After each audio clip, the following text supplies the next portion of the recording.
Back. నుమన్ గారు ఏమంటారు? అసలు మీరు బీఆర్ఎస్ ఒకటే అని శ్రీనివాస్ గారి వాదన, లేదు అసలు బీజేపీ కాంగ్రెస్ ఒకటే కలిసి డ్రామాలు ఆడుతున్నాయని మరొక వాదన. మరి ఏంటి, నీరు గార్చే ప్రయత్నం ఏమైనా జరుగుతుందా ఈ విషయంలో కూడా? ఇప్పుడు గొర్రెల స్కామ్ కానీ కాళేశ్వరం కానీ, అండ్ ఎప్పుడైతే కేసీఆర్ కాళేశ్వరం విచారణకు రావాలి అనుకున్నారో కోర్టు వరకు వెళ్లారు, సుప్రీంకోర్టు అన్నారు, అదన్నారు, ఇదన్నారు. సో ఏ విధంగా అయితే వాళ్ళు కాలయాపన చేశారో ఈ విషయంలో కూడా కాలయాపన చేస్తే ఏంటి పరిస్థితి? అసలు విచారణకు వస్తారా రారా ఒకవేళ నోటీసులు ఇచ్చిన తర్వాత? ఫస్ట్ ఆఫ్ ఆల్ శ్రీనివాస్ గారు, తాడవి శ్రీనివాస్ గారు ఏదైతే మాట్లాడుతున్నారో భారతీయ జనతా పార్టీ తరపు నుంచి ఈ వాస్ టెల్లింగ్ కి తత్వరాన జరిగిపోవాలా, సత్వరాన జరిగిపోవాలా, ఇమ్మీడియట్ గా జరిగిపోవాలా, పొద్దున్న అనుకుంటే సాయంత్రం జరిగిపోవాలా అనే మాదిరిగా వారు మాట్లాడుతున్నారు. వారు మమ్మల్ని రెచ్చగొట్టే ప్రయత్నం చేస్తున్నారు. మేము రెచ్చిపోము. మేము 100% లా విల్ ఫాలో.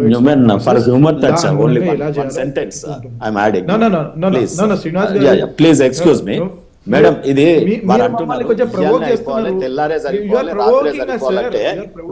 రెండు సంవత్సరాల కాలం కుంభకర్ణుడి నిద్ర ఈ ప్రభుత్వము. కుంభకర్ణుడికి అయితే ఇది పొద్దున సాయంత్రం. నేను అంటుంది 2 years పుష్కర కాలం. You are a learned man. మీరు once you assume the power, right, the responsibility is more, sir. ఆ పొజిషన్లో ఉన్నప్పుడు 10 మాటలు చెప్పొచ్చు, 10 పనులు చేయొచ్చు. కానీ ఒక్కసారి ప్రభుత్వంలో వచ్చిన తర్వాత ఆ చైర్ని ఒక విలువని కాపాడుకోవాలి సార్. చరిత్ర అనేది చూస్తూ ఉంటుంది, చరిత్రలో లిఖితమవుతుంది. It is not a simple thing. వారు ఏదైతే చేసిండ్రో అది చేసే ప్రక్రియ మాకు లేదు సార్. ప్రొఫెసర్ కోదండరామ్ గారిని ఏ రకంగా అయితే హౌస్ అరెస్ట్లు చేసి ఇంట్లో పోయి డోర్లు ఇరగొట్టి మరి తెలంగాణ జేఏసీ, తెలంగాణ పోరాడి తెచ్చుకున్నటువంటి తెలంగాణలో వారు ఏ రకంగా అవమానం చేసినాం మనం అందరం చూసినాం. తెలంగాణ కోసం కొట్లాడి మీరు కూడా ఎంబీసీ చైర్మన్గా ఉన్నారు. మీరు you have worked a lot for Telangana state to I know, right? So నేనేమంటున్నానంటే వారు తెలంగాణ వాదుల్ని కూడా వాళ్ళు లెక్క పెట్టలేదండి. ప్రతి ఒక్కరిని ఇష్టారాజ్యంగా అక్కడ కల్వకుంట ఖాందాన్ తప్పితే మరొకటి ఏం లేదండి. అక్కడ కుటుంబ పాలన తప్పితే ఏం ప్రజాస్వామ్యం లేదు, మరొకటి లేదు. ఆయన పొద్దున అనుకుంటాడు, సాయంత్రం తీసుకుపోయి లోపలిస్తాడు. అదే రకంగా మీ వాళ్ళు కూడా సరే, మీకు నాకు వ్యక్తిగతంగా తెలిసిన పరిచయం ఉన్నా సరే, త్రూ అవర్ కామన్ ఫ్రెండ్స్, అక్కడ బీజేపీ పార్టీ గురించి నేను చెప్తున్నాను. ఒక్కసారి వాషింగ్ మిషన్ మాదిరిగా ఒక ఏదైతే క్లాత్స్ ఉంటాయో, డర్టీ క్లాత్స్ ఉంటాయో, అది తీసుకెళ్లి వాషింగ్ మిషన్లో వేయగానే బయటకు వచ్చేది white and clean clothes. Me BJP పార్టీలో జాయిన్ అవ్విన వెంటనే. మరొకటి ఏంటంటే, ఎప్పుడైనా కేసులు కావాలంటే సిబిఐని కానివ్వండి, ఈడీని కానివ్వండి, ఎన్ఐఏని కానివ్వండి వాడుతూ ఉంటారు. సువేంద్ర అధికారిని ఏం చేసిండ్రో మనం అక్కడ చూసినాము. Himanshu this guy from Assam ముఖ్యమంత్రి, అతన్ని ఏం చేసిండ్రో మీరు చూసినారు.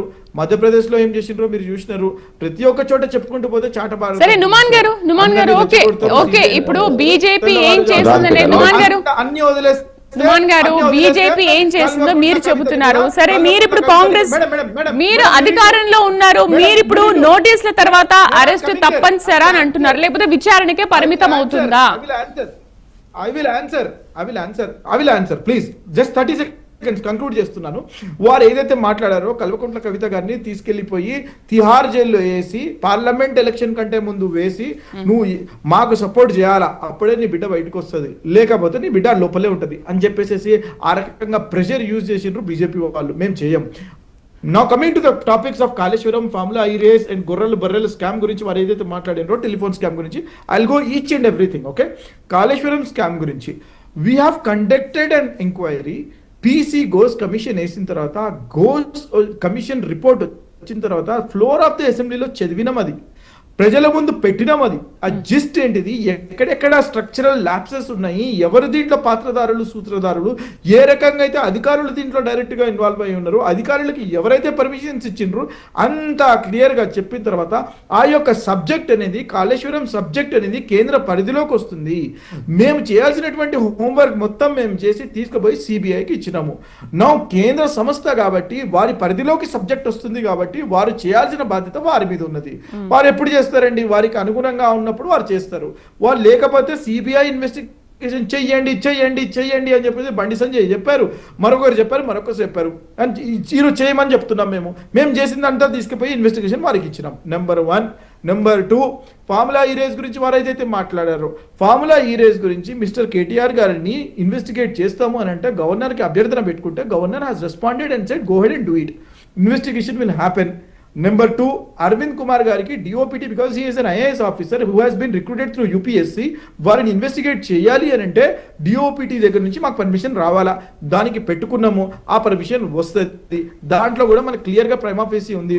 54.9 crore మనీ అనేది మనీ లాండరింగ్ ద్వారా కిట్ ప్రోకో విధంగా వీరు ఫారెన్ మనీని ట్రాన్స్ఫర్ చేసిండ్రు అని చెప్పేసి దాంట్లో పలు సెక్షన్లు we have already discussed about those cases. Number 3, వారు ఏదైతే మాట్లాడుతున్నారో ఫోన్ ట్యాపింగ్ గురించి, ప్రభాకర్ రావు వచ్చేవాడా అండి? నేను మిమ్మల్ని అడుగుతున్నాను. ఒక అమెరికాలో నేను 15 సంవత్సరాలు ఉండి వచ్చాను మేడం. అమెరికాలో ఉండాలి అని మీరు అనుకుంటే ఒక అటార్నీకి $5,000 కడితే వారు నయానో భయానో నాకు ప్రాణహాని ఉంది అని చెప్పేసి వారికి అక్కడ కేసెస్ అక్కడ మాకు ఇండియాలో ఉంటే మమ్మల్ని చంపేస్తారని చెప్పేసి వారు ఒక కేసు చూపించుకుంటే, వారు అక్కడ ఒక అటార్నీ ఒక లాయర్ని పెట్టుకుంటే ఒక $5,000 ఫీజు కట్టుకుంటే వారు అసైలం అని ఇస్తారండి. అసైలం అంటే legally you can stay in America. వాళ్ళు మిమ్మల్ని కాపాడతారు. జూలియన్ అసాంజే ఏ మాదిరిగా అయితే వారు ప్రొటెక్షన్ ఇచ్చినారో యూకేకి పోయిన తర్వాత యూకేడార్లో, ఆ మాదిరిగా మీరు పోయి అసైలం స్టేటస్ తీసుకొని మీరు ఉండొచ్చు. ఎంత టైం పడుతుందండి ప్రభాకర్ రావు గారికి అక్కడ అమెరికాలో స్థిరపడడానికి? నాకు తెలుసు వాళ్ళ పిల్లలు కూడా అక్కడే ఉన్నారు అమెరికాలో. వారికి ఎంత టైం పడుతుందండి? కానీ వారు ఎందుకు వచ్చారండి? ఎవరి ప్రెషర్ వల్ల వచ్చారండి? ఒక్కసారి ఆలోచన చేయాలి మీరు. మా ముఖ్యమంత్రి వారిలో అప్పుడు కూడా చెప్పారు, నువ్వు కంట్రీ దాటి పోతే నిన్ను గల్లా బట్టి లాక్కొని వస్తామని చెప్పేసి ముఖ్యమంత్రి వారు వారి భాషలో చెప్పారు. చేశారు కదండి, వారు వచ్చారు కదండి.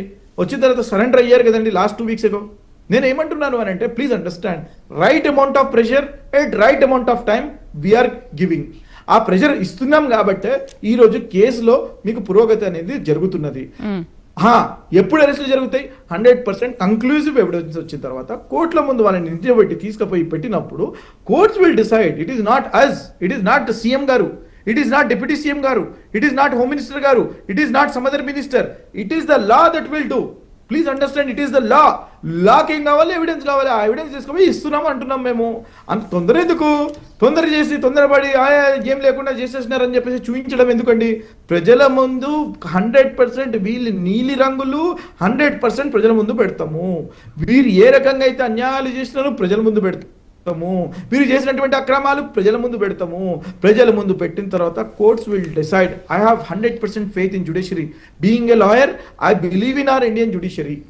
మన జ్యుడిషియరీలో, మన కాన్స్టిట్యూషన్లో నాకు 100% ఫెయిత్ ఉంది కాబట్టి, వీళ్ళ దగ్గర సబ్స్టాన్షియల్ ఎవిడెన్స్ ఉంది కాబట్టి these people will go to jail అని చెప్తున్నా. టైం అడిగితే నేను ఆస్ట్రాలజర్ని కాదు, నేను చెప్పలేను ఆ విషయాన్ని. టైం అడిగితే ఎప్పుడు ఏ క్షణం పోతారని చెప్పేసి నేను చెప్పలేను. కానీ ఒకటి విషయం నేను 100% చెప్తున్నా, వారు తప్పించుకోలేరు. వారు అస్సలు తప్పించుకోలేరు. బోన్ లో ఇరుక్కున్నారు, బయటికి రావడం కష్టం. ఆ బోన్ లో నుంచి షటర్లు ఎప్పుడు పడతాయా అని అంటే పడతాయి. శ్రీనివాస్ గారు, హ్యూమన్ మై ఫ్రెండ్, తను ఎంత స్మార్ట్ గా